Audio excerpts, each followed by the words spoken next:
there's going to be a victory of the offspring of the woman through conflict, right? Because the serpent will crush the heel of the offspring of the woman. And we think of, this is picked up in Romans 16:20, isn't it? The God of peace will soon crush Satan under your feet. Well, clearly he's thinking of Genesis 3:15, isn't he? The allusion there is quite clear.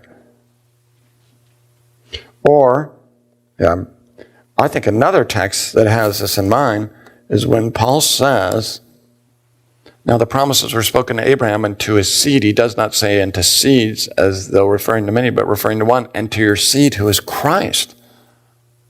He's ultimately the ultimate offspring of Genesis 3:15, of course, is Jesus himself. He's the fulfillment of that promise. So, human beings are either, so we have a storyline set up here. Human beings are either the offspring of the woman or the offspring of the serpent.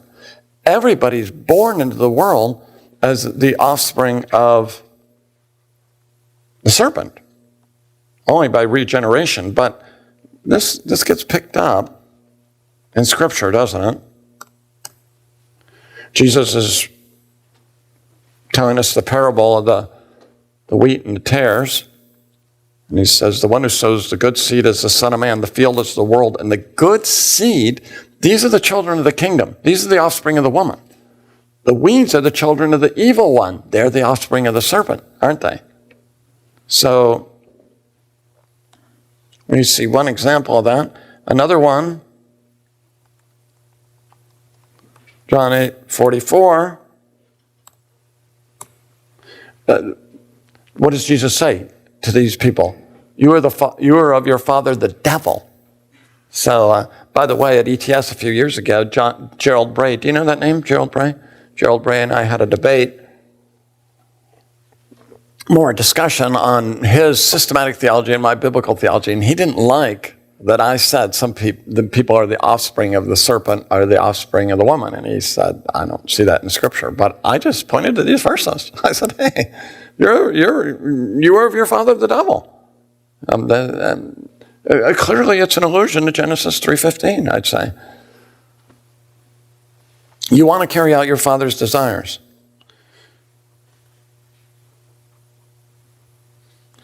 So, when Cain and Abel come into the world,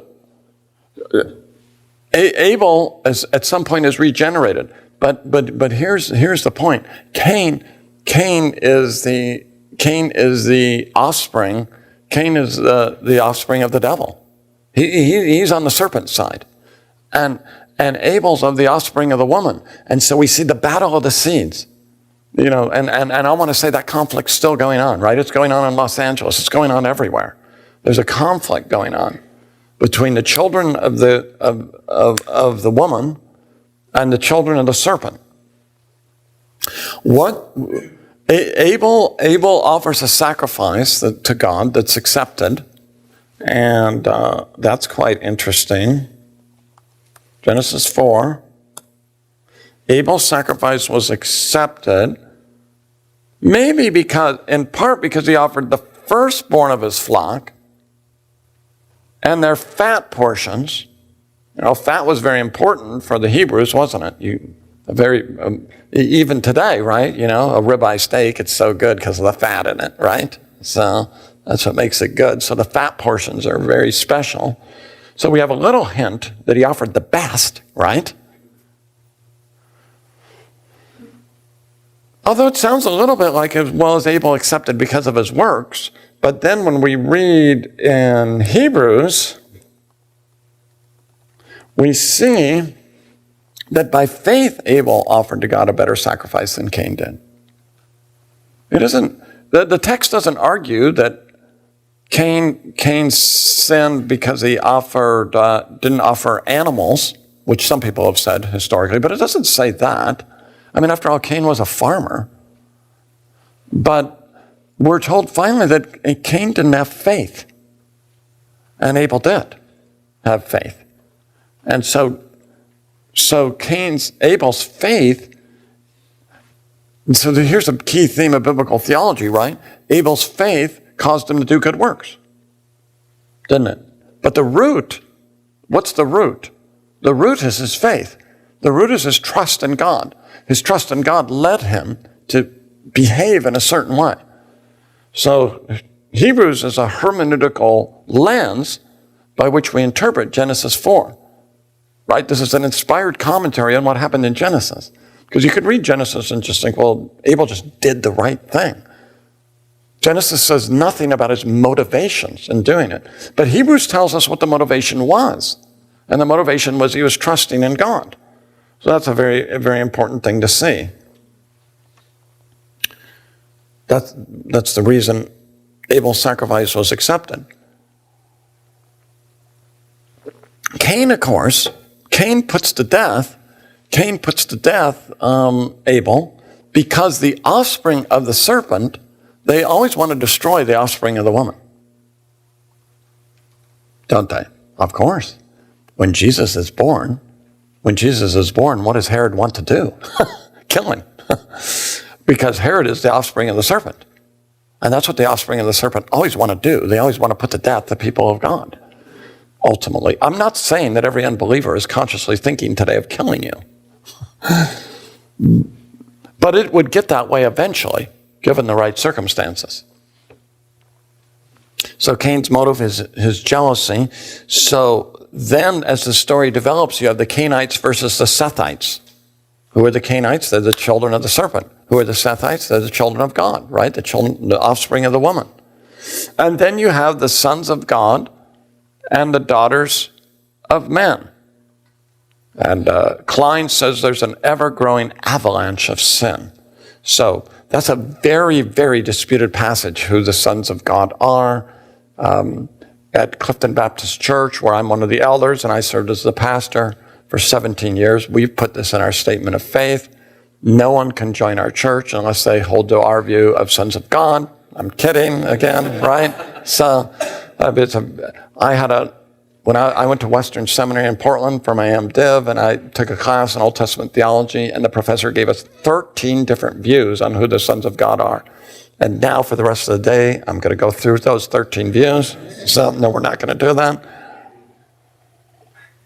I actually think the sons of God are demons. But many people disagree with that. Incidentally, I'm just going to tell you a couple things. That was the unanimous view in Jewish tradition. That is, if you read Second Temple Jewish literature, they all held that view. I think that's what Jude verse 6 is talking about. I think that's what 1 Peter 3, when he talks about the spirits in prison, is talking about. I think 2 Peter 2, that's what it's talking about as well. You know, it's very big in the book of 1 Enoch, and Jude even quotes 1 Enoch, So, it's not that important of an issue, is it? My very good friend, Wayne Grudem, you all know that name, I'm sure. Wayne and I have been friends for years. Wayne's very strong that it can't be that. And I respect that view enormously. I mean, I love Wayne to death. He's an inspiration to me in so many ways. He's just the greatest.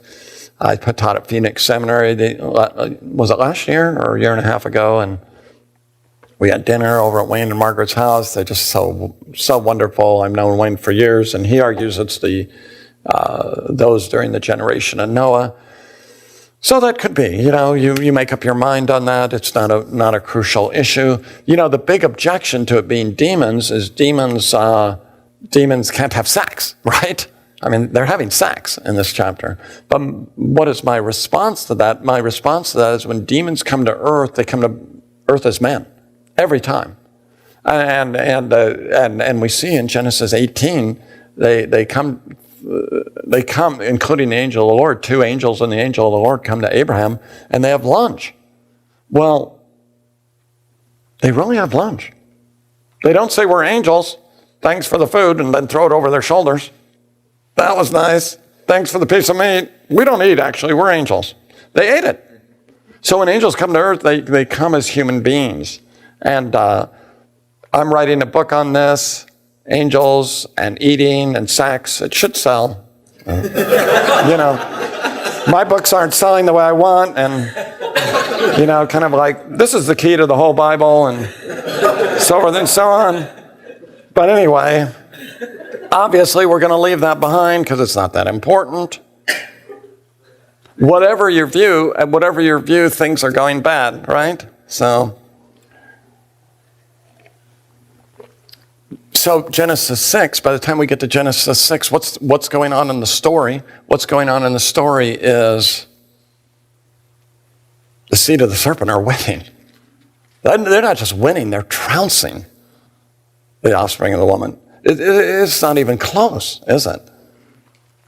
Noah is righteous and blameless per Psalm 15, but he's isolated. Isn't it interesting when 1 Peter picks it up? So I love to see these canonical links. When 1 Peter picks it up, 1 Peter is written right to a suffering church. And what does 1 Peter say? There's eight righteous people in the whole world.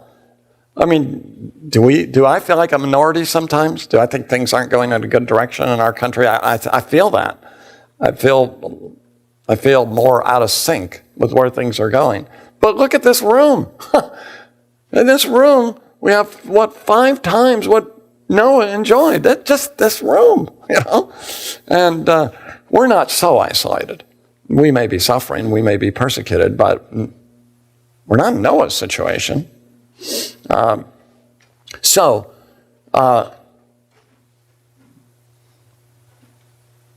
like... let me just say this. Why is the story told this way? I think this is such a good reminder. Because the story is told this way to remind us that the power of human sin is enormous. The sinfulness of our own hearts. So let's get personal. The sinfulness of my heart is far greater than I know. And you too. I am far more selfish than I recognize. I just see little glimpses of it as a Christian, right? I do. This Holy Spirit does reveal our sin, but not the fullness of it. The evil in human hearts is massive. The evil in your heart is massive. That's why we needed a Redeemer who would die for our sins. So it's a huge thing, isn't it? And this is why we have such a big problem sharing the gospel with people. Why? Because we're not so bad. Oh, come on, it's not so bad. We don't need a savior. By the way, a few years ago, I had a debate in Columbia, Missouri, with a Muslim and a Unitarian and me. So, the Muslim, he was not a jihadist type Muslim, not surprisingly, right? I don't think they'd bother to even debate me. But his basic thing was, hey, if you're a dad and your kids sin, you just forgive them, and that's what God does. You do something bad, what does God do? He says, I forgive you. I mean, come on. He doesn't have to send his son to die for us. I mean, I don't, he just loves us and forgives us. And guess what? Everybody out there who is, this Holy Spirit wasn't working in their hearts, what do you think they thought? They thought, of course. That's what dads do. Dads forgive their kids. God forgives those sinners. It's not that big a deal, is it? So, you see the view of sin in that, right? It's not that big a deal. Yeah, it's okay. You're forgiven. You don't have to send your son. Of course, he didn't believe God had a son. You don't have to send a son to die for sin. So the story tells us the greatness of sin. Abraham Heschel says, God's judgment is not a blind, explosive force operating without reference to the behavior of man, but rather voluntary and purposeful, motivated by concern for right and wrong. So, if you've read the Greek myths, I've done some reading in the Greek myths, maybe you have too. The gods in the Greek myths are just capricious and selfish and whimsical, and they explode with bad temper when they're just personally affronted. And what Heschel is saying here, our God is holy, isn't he? He's a holy God. His judgment is a righteous judgment. So, by the way, let me just say, if you're thinking of your schedule in here, I'll probably usually do a break at 9:30. We'll probably do a break. Maybe 10:45, we'll do another one. So we'll have 2 breaks in here every morning. I think that sounds good, because we need some breaks. If you're thinking, are we having any breaks? Yeah, we'll have some. So we have a reestablishment. We have the reestablishment with Noah of the covenant with Adam. Now, not everybody thinks that what you have with Adam is a covenant. I think there is a covenant there with Adam. I mean, not everybody holds that view, obviously. Perhaps the Ark of Noah is like the tabernacle where God's presence resides. Is it significant that the word ark is used? Like the Ark of the Covenant? Now, we got to be careful there. But I think I don't want to be dogmatic on that, but I lean that direction. God's presence is in the ark with his people. So we don't want to go to allegory, but sometimes we're too restrictive too. You can be too expansive, but you can also be too restrictive. We have many things that lead us to think we have a covenant, I think, like a covenant with Adam. There are many parallels.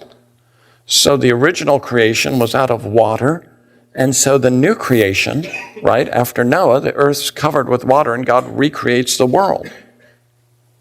And he separates the water, right? Remember, the earth is covered in Genesis 1:2 with water. He separates the water so dry land can appear. Birds, animals, and creeping things are brought in to swarm upon the earth. Well, that's what happened in the original creation. And of course, that happens again. Of course, they come out of the ark with Noah. God establishes days and seasons again, right? So Genesis 8:22.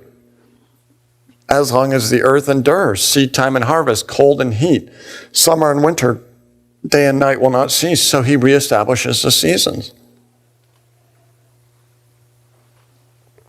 That's very helpful. Isn't that interesting? As long as the earth endures, that'll happen. Animals are commanded to be fruitful and multiply, but that's what we saw before. Human beings are to be fruitful and multiply. Human beings are to rule the world for God. That's what Adam and Eve were to do. Right? Genesis 9:2. Yes, everything's under, all creation is placed under human authority.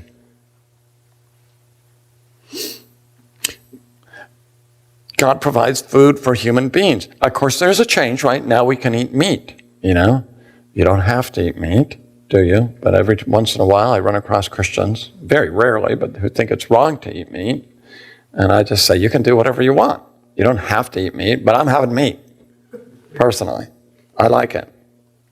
And God says we can have it. The image of God is still in man, right? The image isn't withdrawn. God made humans in his image. I'll come back to that verse in a minute. Peter Gentry argues that it's a renewal of the covenant with Adam because you have the language of establishing the covenant instead of cutting the covenant. So if you know Hebrew, kum instead of karat, establishing kum. And Gentry argues that when you have the language, when you have kum used, establishing, confirming a covenant, instead of karat, cutting a covenant, that you have a reestablishment of a covenant that's been made. I mean, I've looked at the evidence. I think it works 95% of the time. Peter is my colleague, and we are dear friends, and he's a great guy. And, if he were here, he'd give you another point of view. But I don't think it's quite as locked down as he does. But I think it's probably right in this case. Is it 100% right in every case? I'm not sure of that. So a covenant is made. Humans are preserved. What's this covenant about?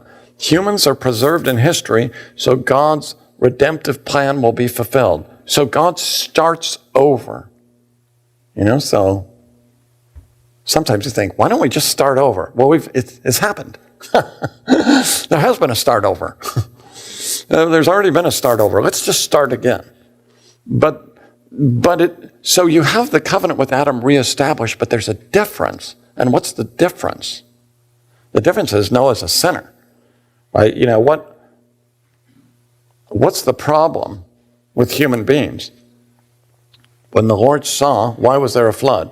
When the Lord saw that the human wickedness was widespread on the earth and that this is such a verse, isn't it?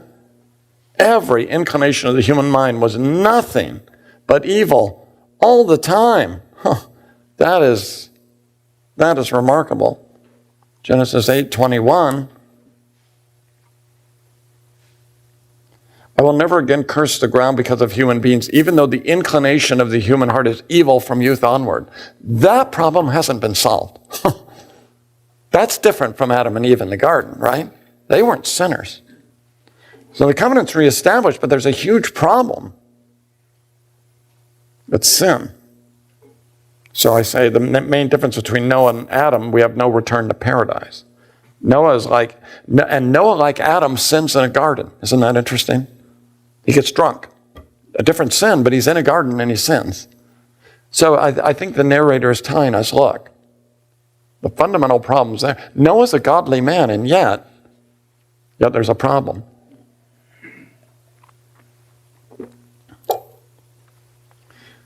The rainbow is a sign and seal of God's promise. I agree with those who say the word there is a bow, God's bow of war, right? By which he's going to slay the people who's withdrawn. He's not going to destroy human beings. So I understand this covenant to say not only that the world won't be destroyed by water, but the human race will survive. Well, I think it's pretty obvious, right? Until God's purposes are fulfilled. I mean, it's already happened, right? Because the world could end today, right? And that promise is already fulfilled. God's not going to wipe out the human race without fulfilling his redemptive purposes. That's the promise of this covenant. And government was given to deter evil. What do you do with the raging evil in human hearts? Well, you have God's given a means to have some kind of order to restrain human evil. Whoever sheds human blood, by humans his blood will be shed, for God made humans in his image. Whoever kills a person with malice aforethought, right? Whoever kills a person with malice aforethought, that person is to be put to death. If they did it with malice aforethought and it can be demonstrated, the evidence is there, that person is to be put to death because they've killed someone, they've murdered someone, that's a better word than killed, they've murdered someone made in God's image. I think because the for clause, that still applies today. Because the argument is a transcultural argument, right? Referring to something that is constitutive of human nature, made in God's image. And it's not part of the Mosaic covenant. So I think the grounding is such that that's a command for today. I taught a D-Min class at Bethel years ago, and I had a student in there. We were actually talking about Romans. And I think Romans reappropriates this. The government doesn't bear the sword in vain. And I think the sword there is a reflection on this verse. And but a person in the class said, well, we ought not to do that. We ought not to exercise capital punishment because the person who's being put to death in capital punishment is made in God's image. Interesting argument, isn't it? We ought not to kill the person who murdered because the person who killed is made in God's image. And I just said to him, well, you know what? That's a really good argument. My problem with it is that's not the argument the text makes. The text makes a different argument. Because human beings are so valuable, you ought to kill them. So I said, I can't follow you.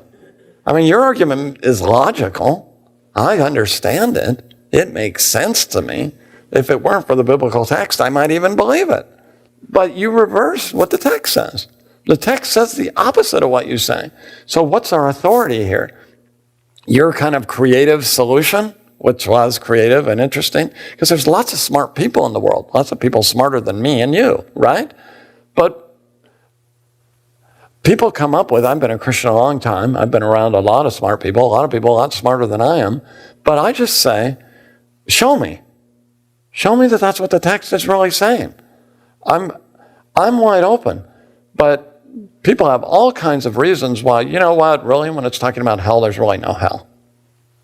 But they stray. You know, I mean, a person I taught at Bethel just sent me a whole book he's working on how everybody's going to get a second chance after they die, which I think is not true. So anyway, so why don't I open it up for questions or comments? Anything you want to say of what we've talked about so far? If you don't have a question, that's fine, but I'd like to give you a chance.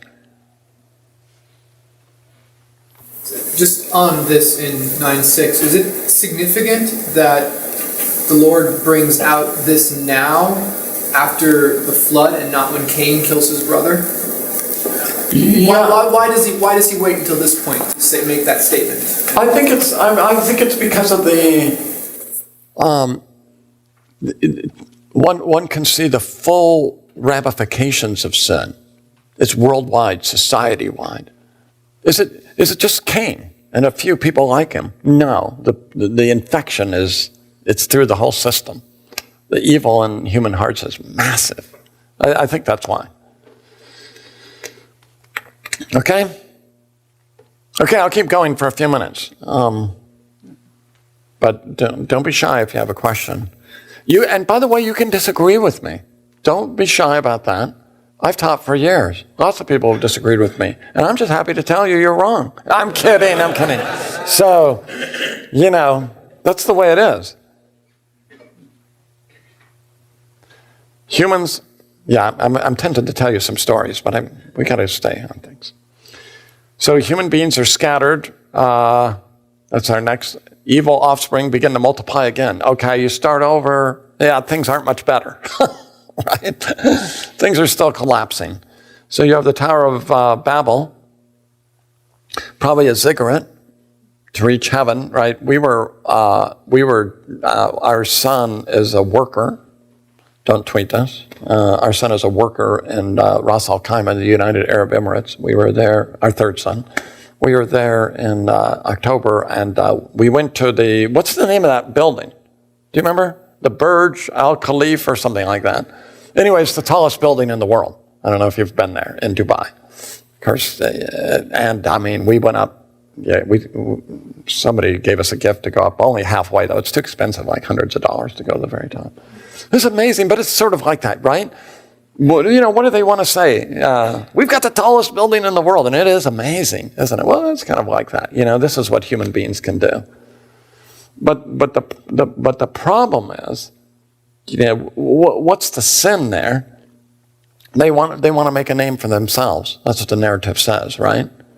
They're trying to reach God's realm without God, and we can listen. We can have a just, beautiful, good, righteous, civil, caring society here in the United States, not just the United States, all over the world. We can do it without God. We can do it without God. It'll be fine. We can do that. You know, can't do. Hey, we're Americans, right? We can do that. But that's actually the fundamental sin, isn't it? The fundamental sin is we can live life without God. We really don't need Him. That's what Satan said to Adam and Eve. You don't need God. You'll be fine. You can do it on your own. And, of course, we see that in Isaiah 14, which is about the king of Babylon, maybe about Satan as well. But at least, clearly, it's about the king of Babylon. What does he say? You said to yourself, I'll ascend to the heavens. I'll set up my throne above the stars of God. I will sit on the mount of the God's assembly in the remotest parts of the north. I will ascend above the highest clouds. I will make myself like the Most High. There it is. So that's the fundamental sin, isn't it? At the end of the day. So evil seems triumphant again. But God always rules. Evil never wins. I didn't emphasize this enough, maybe, the flood, right? Sinners seem like You know, if there's 8 godly people in the world, it's over, you know? It's over, but it's never over until it's over, right? If you watched the football game last night, I only saw the fourth quarter. I so wanted Alabama to lose. They always win. Why does Alabama always win? If you're an Alabama fan, forgive me for this little statement here. But anyway, I was like, yes, Georgia is ahead, 20-10, finally. I know Alabama lost last year, but they're going to lose. But of course, they came back, right? You know, I'm not comparing Alabama to God, but you know, but the righteous finally win. You know, I mean, it was kind of an amazing comeback to watch. You know, you guys are busy students; you don't watch football games, right? But I only watched the fourth quarter, so I was out with somebody, but that's the way it seems like evil's going to win, but it's not going to win, right? God judges at the flood. He judges at the Tower of Babel. He scatters the human race. And we sort of see now, don't we, we're still scattered, aren't we? But we see as the human race comes together more, the danger is that evil becomes concentrated, right? We join all together. You think, oh, and there's still this illusion in people's mind, you know, if we could just all get together and we just have one system together, then we can have a just, wonderful society, you know? Well, you know, if anybody paid attention to the 20th century, you know what happens, whether it was communism or the Nazis or whatever. It isn't a just society. Evil breaks out.